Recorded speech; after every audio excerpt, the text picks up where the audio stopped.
एक रात, एक कमरा, एक आईना, और उस आईने में दिखा एक साया जो इस दुनिया का नहीं लगता था। लेकिन सवाल यह है, अगर वो साया भूत नहीं था तो फिर वो था कौन? और अगर वो जिंदा था तो चीख क्यों नहीं रहा था? अर्जुन शर्मा एक फोरेंसिक साइकोलॉजिस्ट था।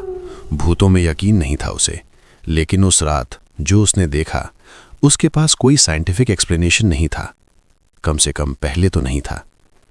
कमरा नंबर 13 की असली कहानी इंसानी दिमाग की सबसे डरावनी सच्चाई है।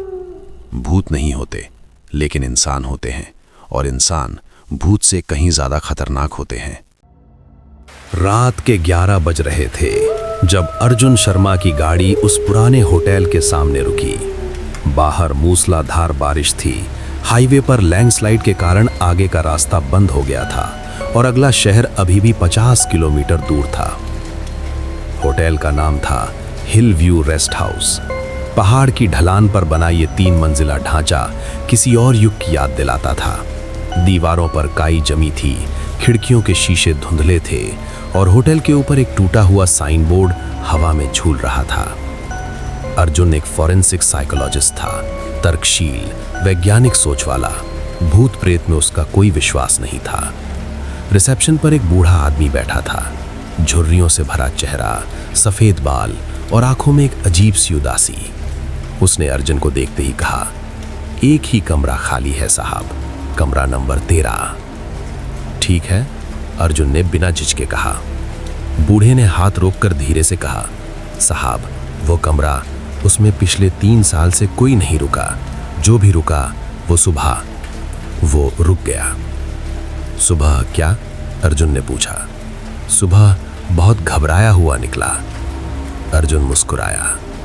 मैं फॉरेंसिक साइकोलॉजिस्ट हूं बाबा, डर मेरा काम है, मेरा दुश्मन नहीं।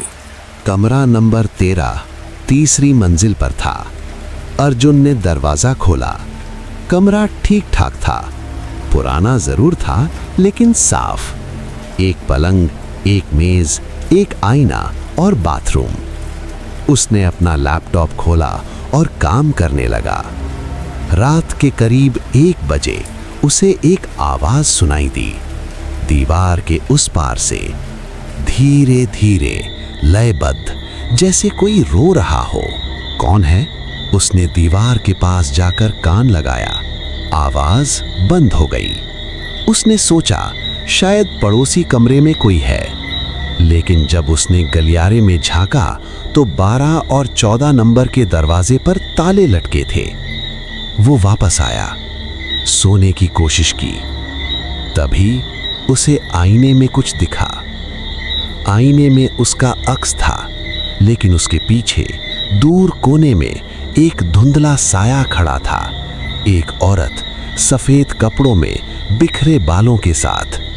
अर्जुन तुरंत पलटा। कमरे में कोई नहीं था। उसने गहरी सांस ली। हेल्यूसिनेशन, थकान के कारण। उसने खुद को समझाया और आंखें बंद कर लीं। सुबह उठकर अर्जुन नीचे आया। बूढ़े ने चाय दी और पूछा, रात कैसी रही साहब? ठीक थी, अर्जुन ने कहा। फिर रुककर बोला, बाबा इस कमरे में पहले कौन रहता था? बूढ़े का चेहरा पल भर के लिए तन गया। एक औरत 3 साल पहले, वो अकेले आई थी। सुबह हमने देखा तो वो रुका, तो वो आईने के सामने बेहोश पड़ी थी। अस्पताल ले गए, ठीक हो गई, लेकिन उसने कहा कि रात को उसने कमरे में किसी को देखा था। उसके बाद से हमने वो कमरा बंद कर दिया था। लेकिन कल रात बारिश, मजबूरी थी। अर्जुन के दिमाग में गियर घूमे। 3 साल, बेहोश, आईना। उसने कुछ तय किया। उस दिन वो रुका नहीं। उसने कमरे की एक एक चीज ध्यान से देखी। आईना, पुराना भारी फ्रेम वाला। उसने आईने को थोड़ा हटाने की कोशिश की और पाया कि वो दीवार से चिपका नहीं था, बल्कि एक हिंज पर था। आईने के पीछे एक छोटा सा खोखला था। उसमें एक डायरी थी। डायरी पुरानी थी, पन्ने पीले पड़ चुके थे। पहला पन्ना खोला तो लिखा था, मेरा नाम नेहा है। अगर कोई ये पढ़ रहा है तो मुझे ढूंढो। मैं जिंदा हूं, मुझे यहां बंद किया गया है। अर्जुन का दिल जोर से धड़का। अगले पन्नों पर लिखा था, नेहा एक जर्नलिस्ट थी। वो एक बड़े जमीन घोटाले की जांच कर रही थी, जिसमें इस इलाके के कुछ बड़े लोग शामिल थे। उसे पता चला था कि इस होटल का इस्तेमाल इलीगल डॉक्यूमेंट्स छुपाने के लिए होता था। जब वो जांच करने यहाँ आई तो उसे इसी कमरे में बंद कर दिया गया। डायरी के आखिरी पन्ने पर लिखा था, रात को वो लोग खाने में कुछ मिलाते हैं। मुझे नींद आ जाती है, लेकिन आज मैंने नहीं खाया। आज मैं निकलने की कोशिश करूंगी। तारीख ठीक 3 साल पहले। अर्जुन का दिमाग तेजी से चला। तो वो भूत नहीं था, वो नेहा थी, एक जिंदा औरत जिसे यहाँ कैद किया गया था। लेकिन अब वो कहाँ थी? और उसने रात को आईने में जो साया देखा था वो क्या था? अर्जुन ने अपना फोन निकाला। नेटवर्क नहीं था। उसने डिसाइड किया कि वो रात होने से पहले किसी तरह नीचे शहर जाएगा और पुलिस को खबर करेगा। लेकिन जब वो नीचे उतरा तो बूढ़े ने बताया कि रास्ता अभी भी बंद है। रात आई, अर्जुन ने खाना नहीं खाया। डायरी की बात याद थी। आधी रात को फिर वही आवाज, दीवार के उस पार रोने की। इस बार अर्जुन ने अपना टॉर्च लिया और गलियारे में निकला। उसने 12 नंबर के कमरे का ताला ध्यान से देखा। ताला बंद था, लेकिन अंदर से एक हल्की सी रोशनी थी। उसने जोर से दरवाजा धकेला, ताला टूट गया। अंदर कोई नहीं था, लेकिन फर्श पर एक चीज थी, एक mobile phone. Battery almost dead. उस पर एक ड्राफ्ट मैसेज सेव था जो कभी सेंड नहीं हुआ। मैं हिल व्यू होटल में हूं। बूढ़ा केयरटेकर और उसका बेटा दोनों मिले हुए हैं। कमरा 12, हेल्प। मैसेज अधूरा था। अर्जुन के पैरों तले जमीन खिसक गई। तो अभी भी कोई यहां कैद है। उसने कमरे को और ध्यान से देखा। एक कोने में एक दरवाजा था जो दीवार से इस तरह मिला था कि पहली नजर में दिखता नहीं था। उसने धक्का दिया, दरवाजा खुल गया। अंदर एक छोटी सी अंधेरी कोठरी थी और उसमें एक औरत बंधी पड़ी थी। अर्जुन ने उसे बाहर निकाला। औरत का नाम था प्रिया। वो एक आरटीआई एक्टिविस्ट थी जो उसी जमीन घोटाले की जांच कर रही थी जिसके बारे में नेहा ने लिखा था। नेहा का क्या हुआ? अर्जुन ने पूछा। प्रिया की आंखें भर आईं। नेहा मेरी बहन थी। वो 3 साल पहले यहां से गायब हो गई। पुलिस ने कहा एक्सीडेंट। मुझे विश्वास नहीं हुआ। मैं खुद जांच करने आई थी, लेकिन उन्होंने मुझे भी पकड़ लिया। अर्जुन का दिमाग एक और कदम आगे गया। रात को आईने में जो साया दिखा था, उसने सोचा। उसे याद आया, आईना एक हिंज पर था, मतलब उसे खोला जा सकता था। और जब खुलता था तो 12 नंबर के कमरे और 13 नंबर के बीच एक रास्ता बन जाता था। प्रिया कोठरी से निकलकर उस रास्ते से 13 नंबर में आई होगी और आईने में अर्जुन को नजर आई। वो भूत नहीं थी, वो एक जिंदा इंसान था जो मदद मांग रहा था। लेकिन अभी एक और सवाल था, बूढ़ा और उसका बेटा। अर्जुन ने प्रिया को कमरे में छोड़ा और नीचे गया। रिसेप्शन खाली था, लेकिन पीछे के कमरे से आवाजें आ रही थी। उसने दरवाजा 1 इंच खोला और देखा बूढ़ा और एक नौजवान किसी से फोन पर बात कर रहे थे। बात सुनकर अर्जुन का खून ठंडा हो गया। वो फॉरेंसिक ऑफिसर है, बहुत खतरनाक है। कल सुबह से पहले काम तमाम करना होगा। अर्जुन वापस ऊपर दौड़ा। उसके पास वक्त कम था। फोन में नेटवर्क नहीं था।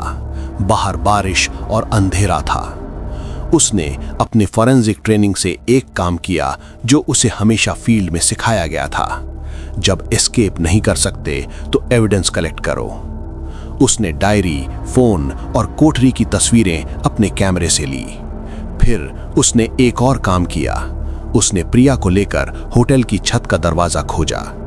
छत पर एक पुराना इमरजेंसी सिग्नल लैंप था। पहाड़ी इलाकों में अक्सर होते हैं, जो हाईवे पेट्रोल को सिग्नल देने के लिए इस्तेमाल होता था। अर्जुन ने उसे चालू किया। मोर्स कोड में उसने सिग्नल भेजा, SOS, SOS, SOS। नीचे से आवाजें आने लगी। बूढ़ा और उसका बेटा सीढ़ियां चढ़ रहे थे। अर्जुन और प्रिया छत के दूसरे कोने में छुप गए। 20 मिनट बाद हाईवे पेट्रोल की गाड़ी की रोशनी नीचे दिखी। पुलिस ने होटल को घेर लिया। बूढ़े और उसके बेटे को गिरफ्तार किया गया। जांच में जो सच सामने आया वो इस तरह था। हिल व्यू होटल एक फसाड था। असली काम था उस इलाके की जमीनों के इलीगल डीड पेपर्स छुपाना, और जो भी जांच करने आए उन्हें या तो डरा कर भगाना या कैद करना। खाने में सेडेटिव मिलाया जाता था ताकि लोग रात को कुछ देख न सकें। जो लोग भूत देखकर घबरा कर निकल जाते थे वो एक्चुअली सेडेटिव के असर में हेल्यूसिनेट करते थे। आईने के पीछे की कोठरी का इस्तेमाल डॉक्यूमेंट्स और लोगों को छुपाने के लिए होता था। नेहा, प्रिया की बहन, 3 साल पहले भाग निकली थी। वो जीवित थी किसी दूर के शहर में। उसने पुलिस में शिकायत दर्ज कराई थी, लेकिन लोकल पुलिस के मिले होने के कारण कोई कार्रवाई नहीं हुई। प्रिया उसकी बात को साबित करने आई थी और फंस गई थी। जो भूत लोग देखते थे वो असल में सेडेटिव इंड्यूस्ड हेल्यूसिनेशन थे, जो कमरे की पुरानी दीवारों, अंधेरे और डर के माहौल से और गहरे हो जाते थे। अर्जुन ने खाना नहीं खाया था, इसलिए उसका दिमाग साफ था। आईने में जो साया दिखा वो सच में प्रिया थी।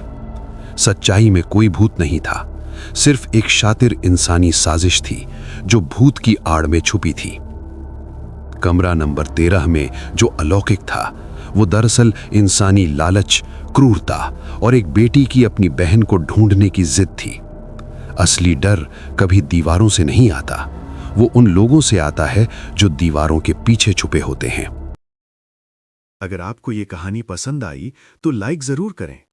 तो ऐसी और रोमांचक कहानियों के लिए आपके अपने चैनल फन दास्तान स्टूडियो को जरूर सब्सक्राइब करें।